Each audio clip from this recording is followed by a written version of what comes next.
Greetings and salutations, and welcome once again to the Way of the Wandering Wizard. I'm Bob the Wizard, speaking to you from the Wizard's chair in my Wizard's lair. If this is starting to piddle anybody off tough, I'm quite enjoying it. So, a little bit of laughter. Today's been an interesting day. Lots of things have come up. Some of the things which I'll share probably in time. It's been a day very much of facing, I suppose, really facing a core issue, grief and loss. Common theme for all of us. We all grieve, we all lose things from time to time. And what brought this up was a chance memory of a conversation with a neighbour during lockdown, of all things, who'd lost a relative, was grieving. And while I could feel for them, I just turned around and went, I don't feel their loss. And there was a lot of envy there.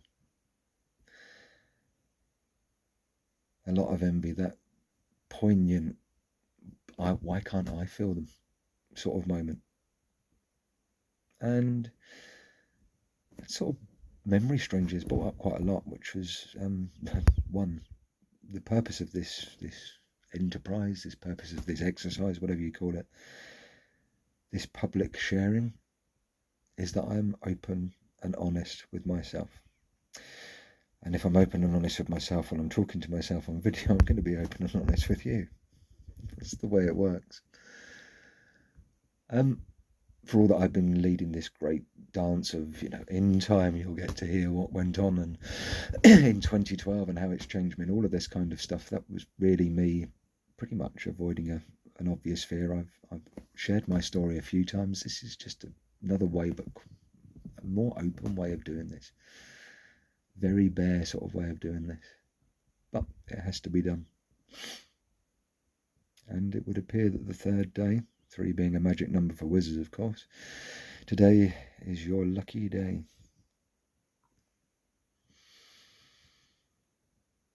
So, 13th of September 2012. Now, I'll be honest, I was a dad at the time. I'd done my whole spiritual awakening bits and pieces. 2012 is going to be the great year. I'd sort of waited for that great event that would be the awakening to consciousness and all the days that were coming up. I'll be honest, I got to sort of September the 13th and thought, and it's not a Friday, it'll come eventually. So I left basically like I normally do for work. Got up, I got my 2 girls up. The good lady at the time was off away working, so she was away. And I did my usual school run. Dropped the girls off, looked at the state of the traffic. I live in Tunbridge Wells, by the way, those of you who haven't picked it up. It can get hectic in the morning. So I faced the traffic, phoned the boss, and basically told him I was going to be late or I could take the bike. Perfect excuse in my mind, which put me back on the bike. Gave me an excuse for being a little bit late and probably a wider ride into work. I thought, no, be a good boy. There's a lot of traffic, so I followed my standard route to work. I've ridden that route so many times. I mean, I'm a Harley rider, so clearly most of it was in dry weather. And on that particular day, it was glorious. An autumn day, crisp, the sky was blue. It was just a perfect day for a ride to work and then a long ride home. My kids were away. Actually, strangely, after the usual sort of trials and bits of life, it actually wasn't that. There was no great big issues at home or anything. Life was good. I was heading off to a job that I absolutely loved, working as a warden on Ashdown, which will be a big part of the sharing later on. I was in a good place, really. Yeah, I was in my prime. I was fitter than I'd ever been, which probably helped. I was account to the job. I was definitely mentally fit. I said it really was a good time for me, a good time of my life. A few little worries, a few worries to address, some deep-seated family stuff which we were all playing out over lives, but that's not for here. So, on that glorious day, on my Harley, which is beautiful, absolutely beautiful. For those that are about to ask at the end of this, is he still riding after that? I'll assure you now, of course I'm still riding. I'm a biker. What I was getting on that day is what I get from riding bikes, and what I've got, strangely, post-accident from riding bikes, that sense of freedom. It really is. Focusing on the road, you just detach from all of those niggles and crap that gets in the way. It's a way I cleared my head for years, and it worked. It really did. It's my lone wolf bit of my life. I'm not a dad. I'm not this. I was riding like a dad. Don't get me wrong. I've ridden like a not dad when I was not a dad, but I was riding like a dad. So anyway, having filtered my way through the traffic, none of my doing at the time, I arrived at traffic lights, temporary traffic lights, one of many. This is not a dig at Tunbridge Wells Council, but like all councils, when you're going to do one thing and fuck the road system up, then you might as well do all of it and really fuck it up. And it was just one of those journeys. It was a bit frustrating, but I didn't mind. I was on my bike. I was looking at the line of traffic. She's a big, wide girl, bless her, and thinking, do I filter down there? Yeah, I'll be right. So as I filtered down, and the last truck, well, there's a big truck basically in front of the lights. I could see the red lights. It was a big old Portaloo lorry, of all things. Bits of blue dripping out of it. And an arm comes out the window and waved me up. Quick conversation. Nice lady, stayed in touch after the accident, which was really cool. So if you ever watch this, brother, thank you for staying in touch. It's been good. And we had a quick chat. He was admiring the bike. Of course. Was appreciating the appreciation of my bike. Had a quick chat, and he was very much after you. I'm dripping shit all out the back of the truck. So I had a nice ride out. Knew that there was a truck behind me. I looked across where the lights were and where the road was, and there was a bus. In my head, there was a bus, and there was a bus parked across a junction which, guys can come out of and girls can come out of, and it's happened a couple of times. Hey, we ride bikes. Some of you get distracted, and the moment of your distraction really results in what you're about to hear. So if you've ever hit a biker and you want to know what it feels like to be on the receiving end, tonight's your lucky night. I'll promise you that I will not shout at you the way that they will want to shout at you. Right, that's the deal. By coincidence or divine will, the guy that hit me, and I'll get this up there first, has been a really reasonable human being. Yeah, he took responsibility for what he'd done to me, and that took a lot of the sting out of my fight against him. It was an accident, but this is how it happens. On a nice clear road, I was riding past the bus. I'll be honest, I could hear the exhaust note bouncing. That was big twin pipes. They sound beautiful. And it was bouncing back, and I think, gosh, he sounds good. And as I looked up at the back of the window, for my shame as an old dad, I saw a stunning goddess sitting in the back who looked down, and I was just literally thinking, you're a beautiful woman, and I must look so good on this bike. Hey, big ego, remember? Bizarrely, that put me into, not that particular twinkle, but the whole moment of just the perfect day. Everything sounded right. The bike felt right. I felt right on the bike. There was no fraughtness for work. If I was a little bit late for work, I made my time up. There was no pressure, and it was just one of those moments. I suppose if this had all gone wrong, it would have been a good moment to die in. So anyway, I'm riding along. I didn't get very fast. I just pulled off from the lights, maybe 20 miles, 25 miles an hour, something like that. And there I am, and just passing the bus, the exhaust note goes up, like really loud. You hear these kind of things when you're a biker. Picture, what's going on? So I looked down at the pipe. As I looked down, all I could see was silver, just a wall of silver coming in like this. And rather than my impending ascension, which it could have been, it sort of was. It was a Nissan Qashqai, and it hit me pretty hard. And basically, he drove in to the side of me, turned me, and started to move me down the road. Now, the things that I'm going to describe to you now take time for me to describe it, but this is happening in seconds. So if anyone's ever heard those experiences of time slows in these kind of traumas, I'm absolutely sitting there now. That was my perception. Everything started to go into super slow motion.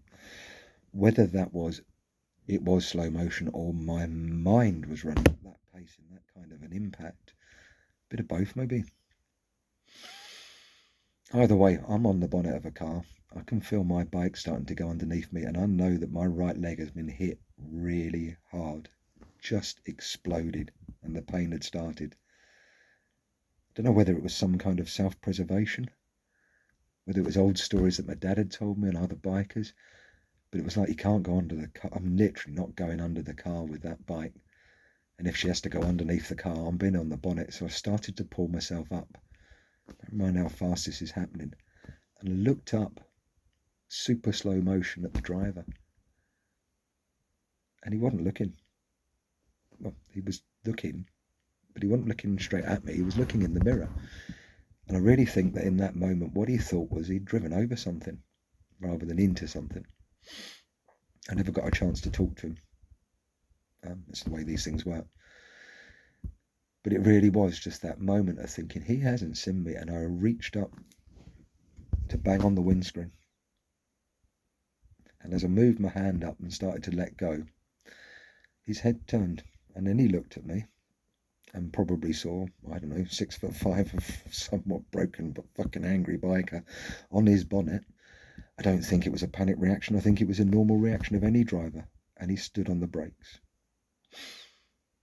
Now, at that point, my leg has been pinned by the front of his bumper straight in to the exhaust manifold of my bike, sorry, the intake of my bike. So I've got the left side of my right leg literally sitting on with a hole punched through it, sitting on a carburetor, and his car on the other side when he braked. Now, at the risk of using physics to explain trauma, that energy has to go somewhere, and it goes into the biker. So I quite literally, as per poem, flew off of his bonnet.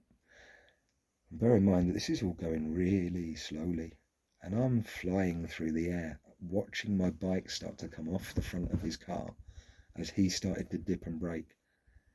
And I flew towards, I thought I'd hit another car. I think actually, looking at the scene later, it was probably a fence. I remember hitting something on my back. Literally, it was on my back, and then it flicked me. And I'm flying again, looking at my bike, thinking, oh, fuck. Now, bearing in mind, many of you have had these experiences. If you fall off something, or you fly through something, and you've got time to go, oh, fuck, it's going to hurt. If you've got barely going to hurt. If you've got time to go, oh, fuck, oh, fuck, oh, fuck, oh, fuck, oh, fuck, oh, fuck, and then no at the top of your voice, you know it's going to hurt. Did I steel myself for it? I couldn't say that I did that. I was certainly there flying. And then there was a huge impact. And basically I hit the road, bottom of my back, and my hip exploded. Literally my right hip exploded.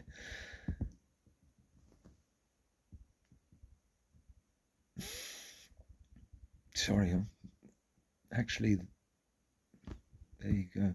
This is what goes and happens when you do these things. My hip had actually been damaged. When I think about it now, really, as I've relived the experience for you, on the road. And it was pulling out. It was literally tearing out. And as it was tearing out through my hip, I could feel it pulling out. And then that freedom as I started to fly. So basically, as I'd left the front of his vehicle, I knew that I got damage to my, there was just pain here in my bum, and there was a lot of pain in my leg. There's a lot of pain in my foot, because it was my foot that had got crushed as the car came in, and it hit and pinned my foot. So that was the sort of mechanism by which I was nailed to the front of a car. Again, that momentum transfer, and I'm flying through the air because I keep avoiding the impact. And the reason that I try to avoid that, because the truth of the matter is that what landed on the road had a broken hip already, body-wise, a broken leg and a broken foot. I basically ragdolled down the road, and most bikers will tell you what we see. You see the tarmac, bits of gravel in your mouth and your face. Then it's the sky, then it's tarmac, then it's sky. Then something flew off, which was actually the lens of not these, but one of my glasses. And yeah, it was broad daylight, in case anybody was commenting. All of this is just tumbling in front of you slowly, while this, I don't know, noises, as the graunching, all of these sounds in slow motion. Just amazingly intense experience. It's hard to describe that bit. But that's sort of what it was feeling like. And it was all going really slowly.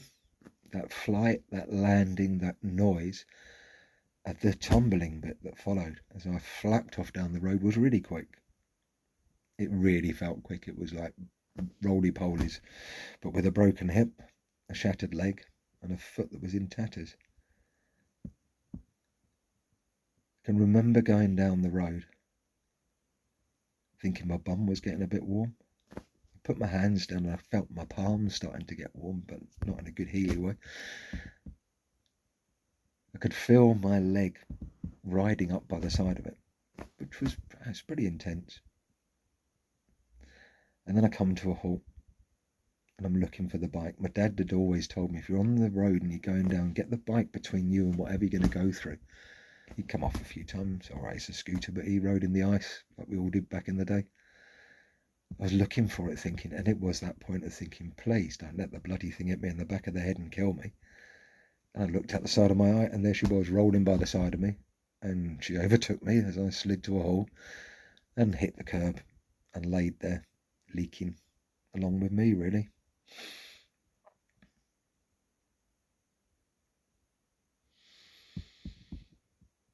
Please bear in mind, it's nothing I woke up to. I was here and in it while all this was going on.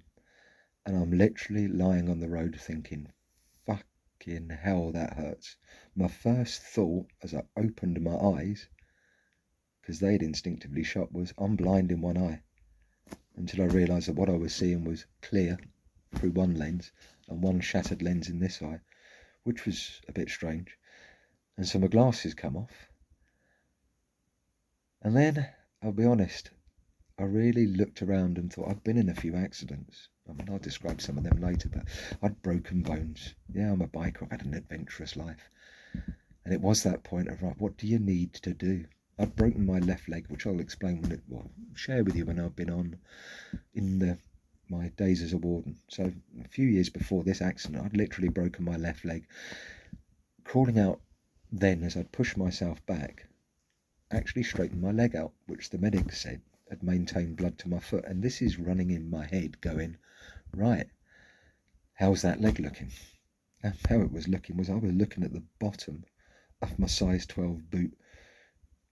When you can see the side of the size 12 boot literally resting by the side of your calf, that's not a good place for it to be. It really didn't feel very comfortable, and it definitely wanted to be straight again. Although the eyewitness at the scene didn't see it, he saw the next bit. I sat myself up. The pain in my arse was incredible. It literally pierced out my feet and out my head. It was intense. So I wasn't going to be dragging myself backwards. So I thought, what am I going to do? So basically effing and blinding like a trooper, which has been a bit of a pattern since, but hey, I can't use that as an excuse. I was a swearer beforehand. I straightened my leg out. I literally picked my trouser leg up, my beautiful Kevlar trousers with a hole in them, and picked up a sack of jelly. Basically a painful sack of jelly. And in my head, that was pretty much off. It didn't come off in my hands and any more pain, so it was on, but I knew how bad it was. So I picked it up and basically straightened it out as best I can and watched as my foot fell over and thought, well, that's that done. There wasn't anything I could do for my hip. That really hurt. And I still had my backpack on. I still had my rucksack for work. A camera in it, of all things. And it was resting there. And my next thought, having done all this, was really, while this was going on, part of me was, where's the car? It stopped, but I could still hear an engine. And when I actually sort of looked back, the car was literally probably about where that is. So, if you think that talking about this shit makes you feel vulnerable, after you've had time to process it clearly, it's not quite as vulnerable as I felt lying on a road with a broken leg, a smashed up foot, a hip, and the pain going up and up and up, with a car running over, literally behind me. That wasn't a pleasant moment. So I thought, I need to get this guy's attention. The other thing that I thought was, well, having had a bit of a wiggle round and a pat down, because you sort of do that after you've had an accident, what's working, what's not. I knew that most of the rest of me, my legs were moving. I tried to move. I got my arms were moving. I knew that. I tried to find my phone. It was in my pocket. It looked like a banana. So that wasn't an option. So I did the next best thing. I took my crash helmet off and, like a true biker, I threw it backwards as hard as I could at the screen, hoping that it would either break his fucking car or at least get his attention. I have no idea where it ended up, but it was definitely off. My brain was thinking, well, I'm not dead, so on the plus side, at least I don't have a neck injury. And if I do need it, my head's open. Now, please bear in mind, folks, I should have probably shared some of this before this a little bit. I've worked in these kind of extreme hostile environments for lifetimes, but definitely this one. I had so many first aid courses, trauma first aid courses at work, that it had just gone into my head. At the time, I was also did a bit of work for a training organisation, and which has gone on. I bizarrely actually enacted in roleplay the scenario that I was now in real life. And there was a part of me, I suppose that's how I cope, that just thought, right, this is work. This is work. Even though it was hurting, that's how would you deal with this? Because you're in it, you're going to have to deal with it. What do you need to do? So the leg straightening, all the rest of it, all that was running through my head at this point was, how am I going to make a tourniquet? How am I going to put a tourniquet on my own leg? What happens if somebody takes it off and it goes into toxic shock? If all this sort of stuff sounds, I'm not going to give you full detail of all that. This was what was running through my head at the time. Strangely, despite the pain and lying there, I knew what to do to look after myself in that situation, which is an unusual, not everybody gets those sort of experiences.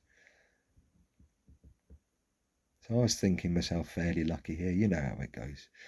Somebody's going to come to you, aren't they? You're lying there. Someone's going to stop, if only to take a picture of you while you're lying there.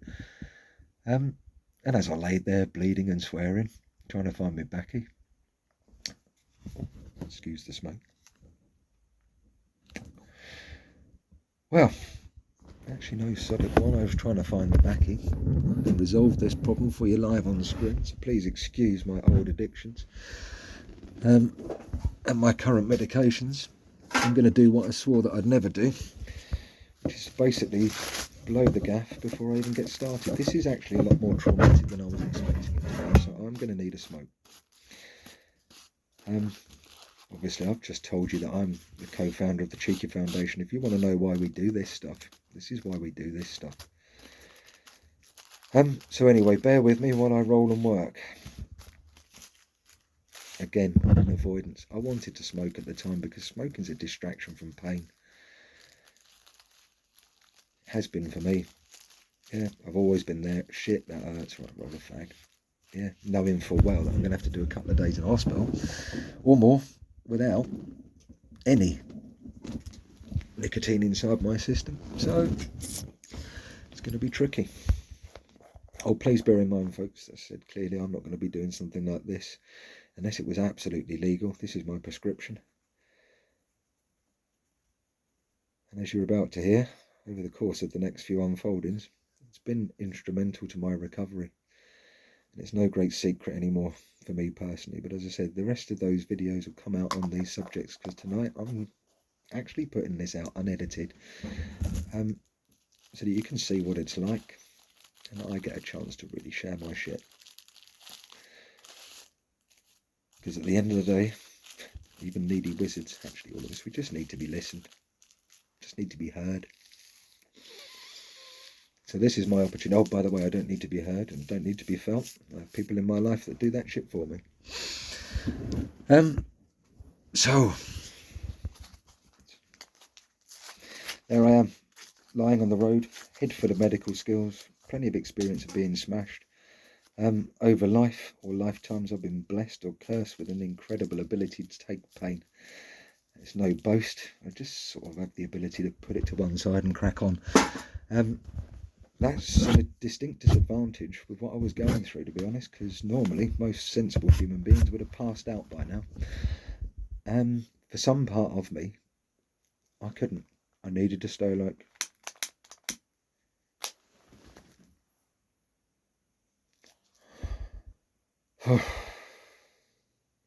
So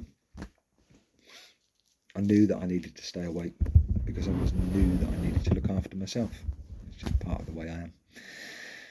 So there lying there on the road thinking, I hope somebody comes around because this is genuinely the most fucked up and painful experience. And it was just getting worse and worse. It's a natural bit. As the blood starts to go, as the stress starts to kick in, my legs started to balloon. It's natural. It floods fluids to look after it. It's what we do. The disadvantage of that when it's a massive trauma is it swells up like a balloon and it pushes on every single nerve ending in that area that's just been hit by a car, and that hurts. And my foot was swelling up in my boot that had been smashed to a jigsaw puzzle. That hurt. And that was nothing compared to my hip, which was quite literally every time I moved, coughed, farted, or even thought about anything, was driving a pain that was coming out the top of my hat and out the bottom of my feet. And that felt like being pierced by lightning. It hurt. My God, did that hurt. But there, I am doing my best. Gonna have to deal with this. Clearly, those of you that do listen and pop off. A long part of my journey has been studying mindfulness, Reiki, and all of these kind of things. And this is the sort of time that I thought I'd really ought to be applying it. So I've had experiences in my life where I knew that if I panicked now, I'd quite literally bleed out. I've worked with and been around soldiers that have had experiences, other people that had this, all of those that have really survived these sort of high impacts or horrendous things. Part of them has stayed calm. So that was going through your heads. Just stay calm. You've got this. Someone's going to come and catch you. That's what I was thinking. And what I got was eventually and a most amazing lad. Alan, bless you if you're watching. Thank you for everything you did. I have thanked him in person. I haven't asked him permission. Nobody's going to know who he is. But mate, thank you. And he arrived on the scene and literally looked at me while I'm lying there going, right, he's going to have, and no. He had no first aid experience, nothing like that, but what he did have was a phone. I was faced with it's a really weird experience actually, my very weird series. I was literally sitting there going, oh, hang on a minute.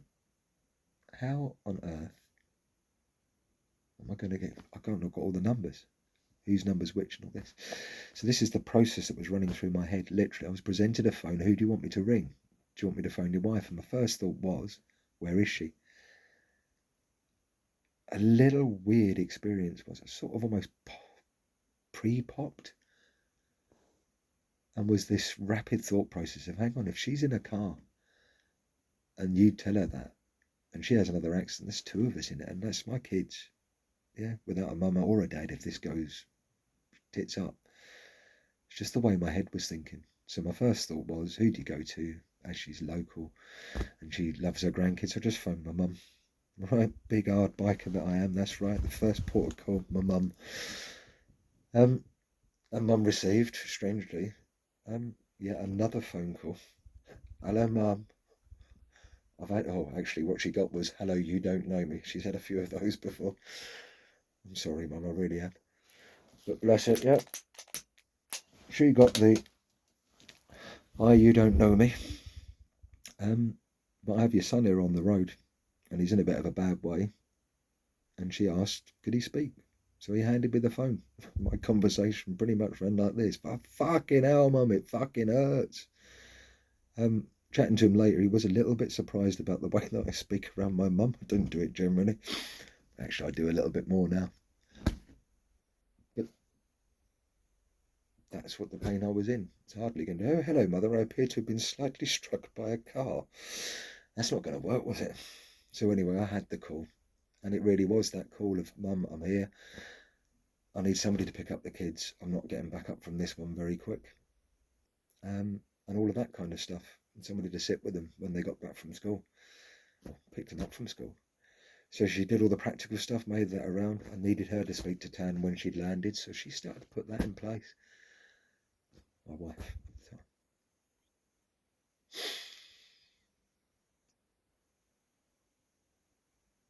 So the next phone call was to work. I'd been in an accident at work and I'd gone to all kinds of shit for not performing management. So in my head, I was going to phone the management. And he got a similar conversation with hello mate, I'm on the road, I'm pretty fucked up, not coming back from, well, not coming back from this one, but I'm not going to be back into work for a few days. And that was about it for phone calls. Of course he'd phoned the police, so I was laying there thinking, right, here we come. And I hear the sirens, and a couple of lovely coppers turn up, ask me what had happened, this, that and the other. I mean, clearly I was in a bit of a mess. The ambulance had been phoned up. They hadn't got much by way of first aid and all the rest of it. And to be honest to them, I was pretty much straight and lying on the road. I was conscious, very conscious and sweary. Well, actually, not that sweary at the time. But I was definitely very conscious, lying there. And so we waited. While me dealing with the pain, a few little questions, you know. What's that? Do you want his registration number? Why is that? Because it's clearly imprinted on my fucking arse. I actually did have bits of, believe it or not, the number plate sort of embedded in the small of my back where I'd landed. And the big bruise on my leg that was basically taking up that lovely Nissan emblem, even though I didn't see it at the time. So there you go, folks. That's why I'm there, lying on the road, thinking, waiting for that medic. I'll be honest, everything was racing through my head, and it was all right, you know, it was pain, it was just overwhelming pain. While I was lying there trying to run it through, it really wasn't, you know, it wasn't any kind of drifty thing. My focus was absolutely on staying alive, staying there for people, and really just hanging in there and breathing it through. Nothing weird, nothing metaphysical, just hanging on in there while it hurt. It's a bit of a meta for life, isn't it, really? Hanging on in there, even though it hurts. So, I was there. I was hoping for a medic. I heard heard more sirens. You know, pain's getting on, and much as I should have said, knew that what I needed to do was, as I was bleeding, was to grip my right leg just by my knee and try and close down that flow of blood, because I could feel my leg getting wet. It was warm. I knew that I was bleeding. I had to be. What I didn't realise at the time was it was rather large bones and they bleed quite a lot. And I was gradually bleeding out. It was definitely slowing the process by hanging on. It was definitely slowing the process by keeping my pressure point on. I was definitely slowing the process by staying calm as I could. I got into a bit of an argument with everybody. I can certainly remember that, about smoking. Probably why I'm smoking now. And my tobacco got taken off me. That's a bad thing. You know, that didn't happen to me at school. There was a reason for that. We were all covered in petrol. It was pouring out the bike. It had flowed all over me. All I could smell was petrol. And so he did a sensible thing. Rather than turning me and a couple of other eyewitnesses that had turned up by then. And so I had a lovely lady. She came out. And in my head, I was saying, well, what do you need? And I was like, actually, I need something to keep the petrol away from me. So she brought out, I think it was newspapers. The lad on the back of the bus, bless him, when he'd already started closing down traffic, he bought loo rolls, and we just started soaking the stuff up, built a bit of a bund, kept the fuel away from me. Even though I didn't know it at the time, the thing was I didn't want the fuel inside me. That's really well. That's pretty natural reaction. Nobody wants petrol in their leg. Bad enough having petrol in your head, eh? So I said, excuse the rambling, the fact that this is not being given as a particularly dramatic representation. It's how I deal with it, by making it a bit drifty and light when it gets hard. Because I'm reliving this. But relax. I'm not actually reliving this traumatically for you. I've relived this traumatically. I don't even want to know how many times. How many times I've told this story, but I've never had the scope to actually tell it, because people have been focused on what was this, what was that, what was this, what was that, how does this, how did that affect you? And that's great. You need that kind of analysis when you deal with it afterwards. But hey, jumping ahead of myself again to a happier time. So I'm on the road. Clearly I'm losing a lot of blood by now. I've been on the road for quite a time. Believe me, in that sort of situation, every second feels like hours. So I'd already started time dilation. So yeah, I was lying there hurting. And another ambulance. Oh, here it comes. No, The sirens were basically an ambulance. Sorry, I keep saying an ambulance because that's what I really wanted in this particular moment in my story. It was a fire crew that had turned up. Believe it or not, they'd been tasked to wash the fuel when the bike had been recovered. And I still didn't have a medic other than me and some well-wishers. That's just the way of things. I'm not going to have a diss at the great ethnics of it all, but in the way that our society's gone, we've moved stuff about. We ended up having all of the ambulance side of stuff on one side of a busy road, which I was pretty much starting to close down, which was already blocked. And on the other side, every other service was available. So I got the fire brigade. I also got a somewhat angry bike copper who was, from memory, although I'm definitely never going to mention him, seemed to be doing a little bit of shouting at the driver along the lines of, "Do you realise what you've done?" Because the driver would now, car had stopped, everything had stopped running. Obviously, they took the keys off. For some reason, a few times I was frightened he would drive away from that. I don't know why, probably because I'm so broken. But yeah, so they took the keys, and it said, I'm lying there. I think I was holding it together pretty well. People that I've met since said I was doing all right, actually doing really quite well in it.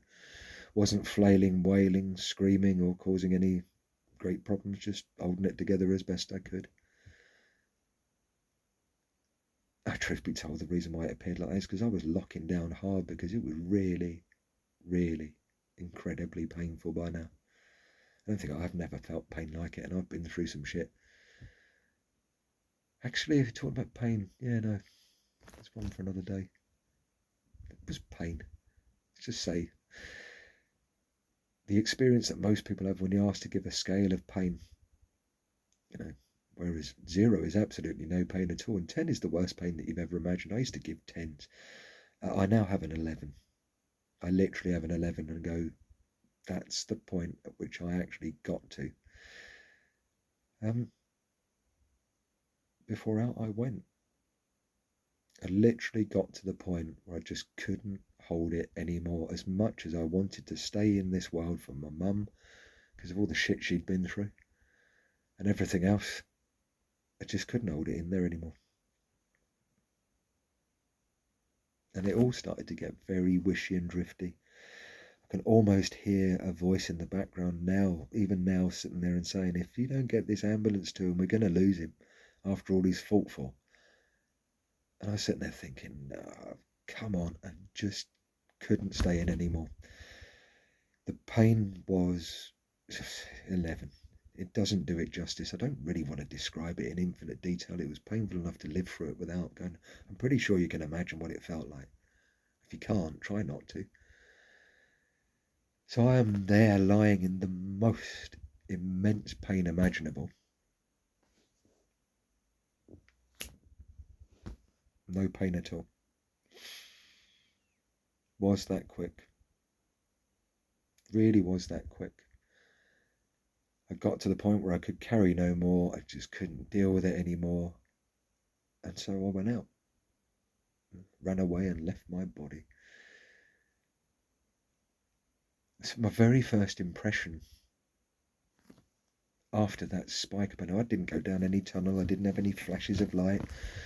I was in light, but I didn't have any flashes of light. I didn't have any of this sort of things that I've subsequently read about. 1 minute I was in there thinking, fucking hell, this hurts. I don't know how much more of this I can actually cope with. And the next minute it all stopped. And it was just the most genuinely beautiful sensation of being absolutely loved, held, nurtured, utterly accepted for who I am. Didn't matter what I'd done. It didn't matter what I'd been or anything else. In that moment I was loved and there was no pain.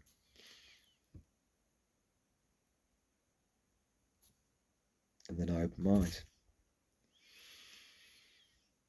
I'll be honest, what do you want to hear? It really was that cliched experience of, oh, everything's gone white. It was really weird white. It really was a very weird wipe. If I'm honest, you'll notice that I've now put my smoke down because this bit isn't dramatic. This is where it gets weird. So at 39 minutes, for those of you who don't want to hear about the out of body bit and what the next experience I had, I'll do that as another chapter.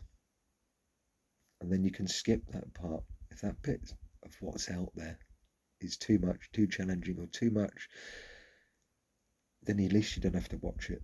I don't have to force you through all of it. And then you can have a timeline and a story without hearing about the things.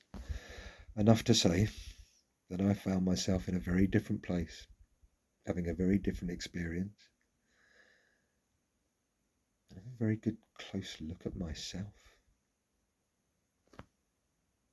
from outside of my body.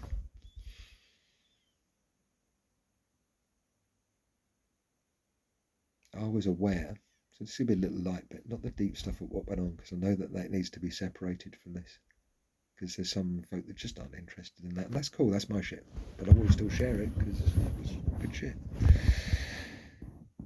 So yeah, I had this amazing connection moment, a review of my life, a review of my lives as they flowed back, which is when it gets a bit weird. There's been a lot of lives. And in a nutshell, having experienced all those lives and an inkling of what I might come if I didn't get back, I returned. So for those of you that are now following this story in Return and Recovery, that's going to be mainly physical stuff. There's still going to be some hippie stuff in it, but you're not going to have to listen to the intense, deep, expanded, glorious connection with whatever it was that is beyond. I'm still going to record it just like in a minute, but I only get to post one a day because they take all night to upload. So there you go. That is going to be my unedited. I'm not going to cut around and muck around with this. I don't think I've got the courage to keep going through this, or that I want you to see some kind of super polished, like this was no shit. It wasn't. Hardest thing that I've ever fucking been through, ever. And I've been around a bit. So if anybody's watching this, you're thinking, oh my God, is he alright? Does he need a squad of phone calls? Does he need help? Does he need someone to do this? No, I don't.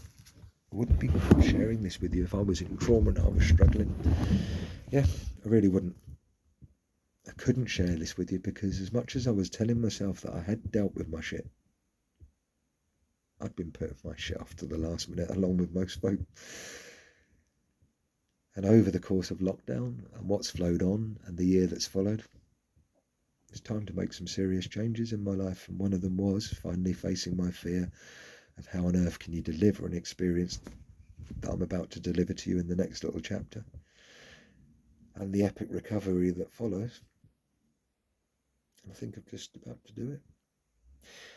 Anyway, peace, love, light and llamas. Sorry for the slightly longer post. You'll have to excuse 44 minutes when I talk that through, but this is my moment to actually get this out there.